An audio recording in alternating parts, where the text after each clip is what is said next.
We're going to have a really, I think, important set of discussions now in terms of table discussions, which David's going to take us through a little bit of, because I think it's very much we want it to be user-led, so kind of responding to what you find as useful will be absolutely key. Is it worth me saying, I was going to make a pitch, it's a little bit like open space, the law of 2 feet. I may find myself sitting alone on a table shortly, but I'm going to take the opportunity. What I'm really fascinated by is how London works and how, as a sector, we join up collaboratively to really change things. My feeling is that as a sector, in terms of communicating our value, getting the collaborations and the networking right, we're not really doing it. And I realise that's quite a tall order, because I think people relate as individuals around your learning and training needs, some interest around communities of practitioner stuff. So my sort of pan-London pitch is quite a big one to ask. But that is what I would really like to put out for you. So anyone wants a really ambitious kind of pie-in-the-sky debate around how we sort London out, how we get the sector, please come and have a brief chat to me and you can move on somewhere else. But also, one of the things we're going to be repeating is, we did this event at Newspeak, feeling a little bit like Johnny No-Mates there as well, with my 2 points of contact. But I didn't. But yeah, no, it did amaze me actually, just thinking about Edward describing community development and walking into that world and seeing some really engaged, highly politically aware campaigners and thinking the voluntary sector is a million miles away from all of this. What a missed opportunity. And that's kind of what really excites me about this kind of event, is how we can do things differently. So David, Drew, myself and others, we did the event 10th of January at Newspeak, kicked it off. We've got this event, we've got the event at the GLA on the 22nd. It's a call, we're going to be doing a planning meeting, and it's a kind of an open invite for anyone that would like to work with us to evolve this thing called Network City. Please just get in contact. So some of you, spending as much time as you have today is a real ask, so whatever you can manage. But we're hoping we're kind of building something here, really, and you will have a sense of that in terms of the conversations that are taking place. Anyway, that's enough from me. David, do you want to just say a bit about yeah, just in terms of continuing to stay involved, if you look at the netwcity.blog, in the post there you'll see a link to a mailing list, which is just an easy way to sign up to. Keep in touch. You can post stuff into the mailing list as well, but also we have a Slack group, quite a few people are already on that, and we can organise little meetups and so on. In terms of this afternoon, the idea was a little bit of regrouping around topics, and then a bit of reflection and any further ideas for where to go next, but probably finishing up by 4:30, I should think. I mean, maybe you've talked yourselves out and you've met everybody you want to meet and so on, but are there some little clusters that you would like to get into now? Matt is making a pitch for the Pan London. Harold would talk further on anything, I think. Yeah, if anybody just wants to do just either a Q&A or discussion on anything that I've brought up, we don't need to go into value network analysis or anything. I noticed that there, I don't know, were these handed out some? I did a selective set of copies. Okay, so there are some of those, and then there's, and everyone's getting access to the ebooks, I presume, through whatever network you've got? Yeah, okay. And before we pack up, it would be good to figure some ways of staying in touch with you, whether it's through the Slack group, I think is probably the best for me, because I'm already in half a dozen of them, so it's just one more. And, any ways intriguing possibility for cross-sector working. John, I'm sure will carry on talking about the front line or whatever. So, I've got something broadcast here, just to demonstrate something I've been working on. If you feel like playing with it. It's not on the internet, it's actually just sitting here. You could create a live document that other people could collaborate with at the same time. It's just something you could use for garnering some feedback I could send to you, or you could actually pursue. Right. Okay. You find the network first. Which is on, it's a Wi-Fi. It should be called Mazzy. That's it. Mazzy's on. Yeah, I see it. Okay. All right. I don't really want to set up a group for this, but I do want feedback about the idea of having open IDEO in London. I can post something on the one of the networks that we're using to. Yeah, you can pitch. I mean, you're on the Slack group, so you Yeah, can on pitch the that Slack. one. So if anybody would like to speak to me about it, I'm happy to talk about it. Is everybody here comfortable using Slack? You don't use Slack? No. What's Slack? It's like a sort of closed network. It's a bit like Twitter or Facebook, but for a defined group of people. It's like IRC, but with a few more knobs and whistles. It's threaded discussions in channels. So you have nothing. What do we have? There's a general channel, and there's a couple of specifics, and it's threaded discussions as a way. And then you can see what other people are talking, and you can refer to other people, and you can go down deeper into a threaded one. So it's really it's instead of email, as everyone's putting everything in Slack. SLACK. It's Slack HQ actually. I can show you if you want to have a look at what Slack looks like. Okay. All right. I'll show you that. Okay. So a little bit of moving around is necessary. Nervous because we've got lots of volunteers who think they're going to be out of a job because the digital thing you're making is going to make them redundant. And it's just trying to kind of bring people on the same page that that is absolutely not what the aim is. That's like, it's about enhancing and making, improving things. It's not about either or. It's not about stealing jobs. It's about making those jobs more meaningful, more impactful, enabling through tech rather than But also, a lot of this kind of standard tech viewpoint. Also, I mean, I give an example where, I'm a counsellor where we've used a phone app to report fly tipping. Again, it's a very simple thing, and a lot of people have used it because it's just so much easier. You take a photo, you report it, and it goes straight to the environmental team, and it's dealt with rather than having to go through a long-winded approach. Again, we talked about a very, very in the future kind of conversation, which at the moment we're probably seen as science fiction, but the use of robots in care for the elderly. There's the series of humans, but actually, as you're saying, it's being tested. So in some ways, if it's used in the right way, it could be something that could be really good, and actually become because we're talking about a social care crisis, that there's not enough people going into the profession, there's not enough money to go around, it's too expensive. Well, maybe technology could be a way that actually could sort of mitigate and solve some of those problems. And as you're implying, there's a lot of good stuff around at the moment. Whether it's kind of civic apps or personal apps or whatever, which people don't know about and they're not necessarily very well joined up. So that would be another approach. If I don't know whether this is something cast or with NetSquared, with who might be the convener of an event, a process to kind of shape up what we might do here. And it might be something around, well, let's look at the assets that we've got in terms of the apps in relation to a social issue locally. We're really interested in Whether that's social isolation or whether it's opportunities for young people or whether it's this, that, and the other. A lot of it will be about connecting people and connecting apps, I suspect. So, Evan, if there's a way we could move that little one forward, whether that's something to pitch on February 22nd or begin to get moving, beforehand. Can I add on something about that? Because I think one of the areas where online connections between people are important and have been for some time is in searching for volunteers and searching for volunteering opportunities. Yeah. And actually, if we could see how that works now, I mean, for me, coming from that world, now that technology is relatively primitive compared to the kind of things we're talking about here. And so it might be useful to kind of examine the way in which those kind of search processes for volunteering opportunities and for volunteers.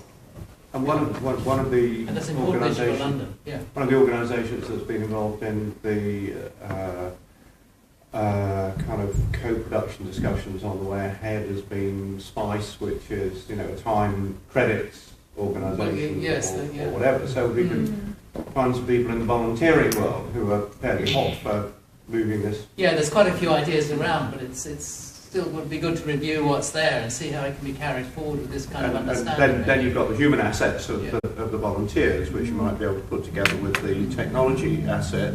So maybe that sort of conversation Yeah, we could take there's a lot of forward. people already Good. interested in that as well, yeah. Leading on from that, I've got, it's a bit old now, but I collected a list of loads of different platforms where you could find different types of volunteers Mhm. ages ago. So I've got a similar list of yeah, platforms. it is a bit old. Combined. But it's kind of, it's got about 15 different places that you can Yeah. have volunteers. Yes, And similarly, platforms for searching for funding. I did quite a study on that a while ago, and I really still think that's an area that, because people don't know where to, you know, I don't know what funds are being released or whatever, and I feel like That's the aim of Beehive, yeah, is to well, try that's and get on my list. all of the funders to open up their data, and then it will be easily searchable by all social organisations. But it's a slow process getting them to do that. And did that, yes, sorry. No, I was just going to add to that. I wrote a blog post about a couple of months ago about entitled for volunteering. That was just listing quite a few of the different new things that people seem to be working on, or newish initiatives in that area of sort of finding volunteers and getting the opportunities to the volunteers and vice versa. Yeah, yeah. But yeah, I'll I'll look at direct that. you to it if you want. I've put some of Ellie pointed a couple of other things out, which I've added to the blog post, so I've been gradually adding to it. And did that chime in with some of your discussion about Pan-London networks? Because when I was sitting in there, we were talking about in any community there are various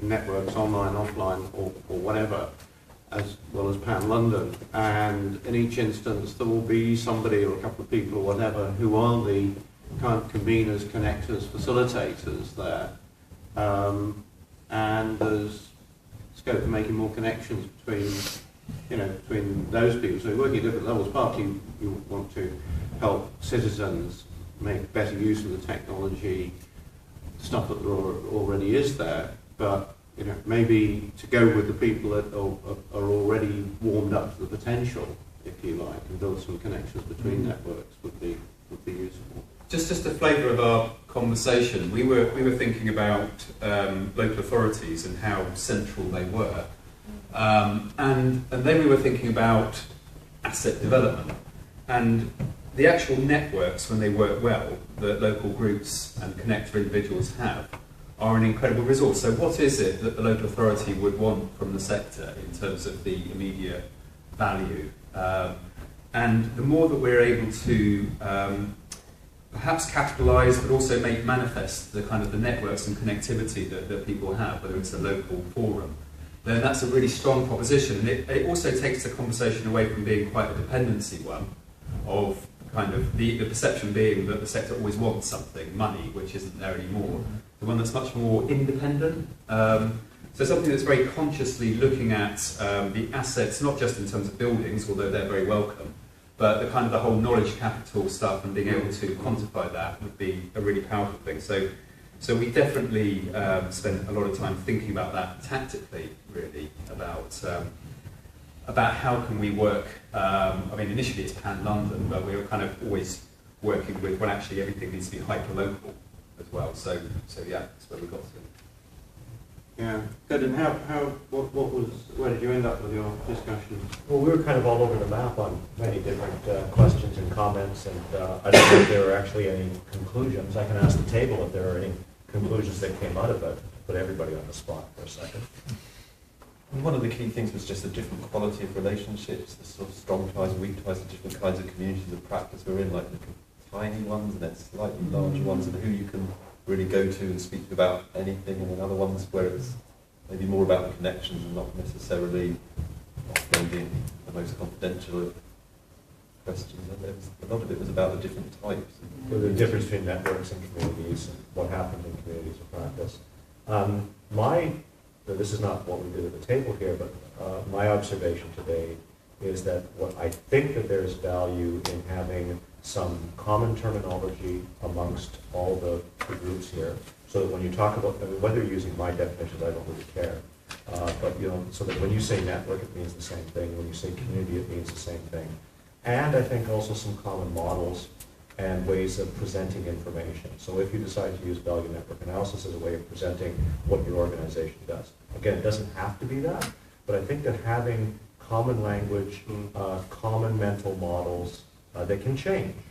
But so that I think that, because that way is if you're going to funders or if you're even going to the public, you are portraying things in a similar fashion, and people can go, oh, A is like B is like C, and they're also different on these things. And so it's not apples and oranges, and that every borough has a different way has their own unique way. I think there's some real potential for certain commonalities in presenting it, so that the citizens understand as well as the funders. So could we join up those two things in which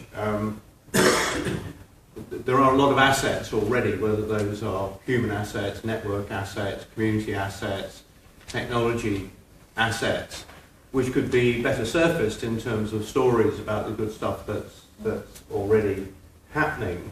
But the need, as you say, to establish a common language, some common mental models, frameworks, and so on. I think it'd be really exciting if we could figure some way of working with you, Harold, to continue to translate your models and your thinking into this space, and begin to write our own books, develop our own learning networks, if you like. So we are co-authoring something which makes sense to everything from citizens to councils to funders and so on. Give us a common kind of intellectual but also a practical framework, so that when you're looking at the assets on the ground, the stories and so forth, you've got a framework to put it into. Otherwise you end up with a lot of, wow, what interesting stories and conversations, but how do you unpack that into what do you do next, or how can I make any use of that? So some process we could take that forward would be exciting to me. I think visualization is so powerful. It's everything from the first time that we took a picture of the Earth from the moon. It's called the Blue Marble. You're familiar with that? When went up there, they took pictures, and which actually started the whole green movement, right? Because we realized that we were this little blue marble out in space, right? Visualization really appeals. And I think that finding visual models, and we learn through metaphor. We can have metaphors and visuals. I think that helps get the point across a lot faster, and I think aids in communication. And also, if we're all using similar ones, I think that's helpful. Right. So that kind of began to hook into where next, Matt, with some of this? Yeah. So some of the specific things about where next. As we've said, we're doing this event at the GLA on the 22nd. We'll be communicating with you all. We'd love to have a planning group. So for those of you that would like to kind of have that level of involvement and collaboration, just please let us know. We're going to hopefully try and fix probably a face-to-face meet-up, but there's no reason why we can't do other things, Slack and what have you. So 22nd, I hope as many people can be there, but also, as I say, we are trying to build something, so we're kind of looking for a community of collaborators here as well. I do recommend you look at David's blog in terms of Network City, and I think similar kind of postings that were there, because that is the emerging picture that we're kind of trying to develop, really. I've got some hard copies of Harold's book as well, and we're really keen to do some meet-up, a kind of a book group or whatever, just to kind of think through some of the ideas. And Harold talked about common terminology, the common models as well, and I think maybe a good way of us to think about ourselves is as a kind of a learning network, first and foremost, as well, in terms of becoming very familiar with our own personal development, what we don't know, what we do know, what we're surprised about, and so on, and kind of really build from there. I mean, I'd love to think about a structure that really makes the kind of events that David and I are planning sustainable in the longer term. So I'm quite interested in things like cooperative community interest companies, purely kind of in two ways, really, as a means to an end in terms of to get resource, but also to kind of make sure that we walk our talk in terms of sharing the power and the ownership of what we're trying to do. So the very grandiose kind of hope that I have around all of this is about changing how the voluntary sector does social action and getting a whole load of different partners in. But I think for most of us, I think it's more about how can we control our own spheres of learning and activity there as well. So we're kind of wanting to to build with you all together. So join our book group, take away one of Harold's books, come and plan with us for the 22nd. I heard John mention something about going to a pub afterwards, so that's good as well. That's me, but I'm really thrilled actually that everyone's stuck it out for the whole day, and it's really tremendously exciting in a way to kind of frame the voluntary work that I've been involved with for 25, 30 years and kind of see all the ideas that people are kind of bubbling up here. So I'm kind of excited for the future that we can make that happen. Great, thanks very much. Any further final plenary contributions or carry on chatting? No?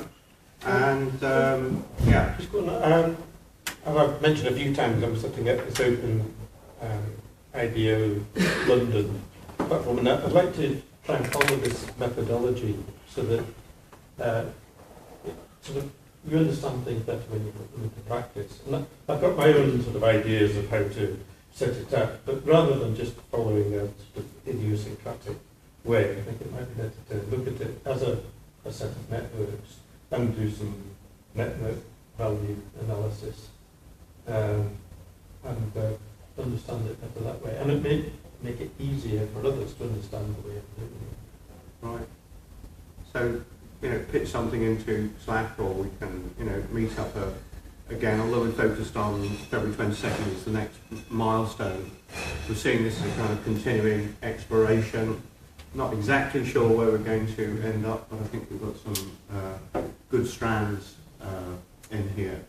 And I'd like to do something kind of apparently simple, like kind of co-authoring a book about this kind of stuff, with the challenge of how do you make this as understandable and accessible as possible by a wide range of different people making best use of the assets and expertise that we've got. So that's the kind of social reporter role, and if we can get that funded, that would be terrific.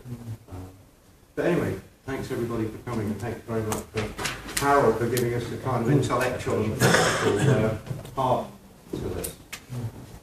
Thank you. Thank you.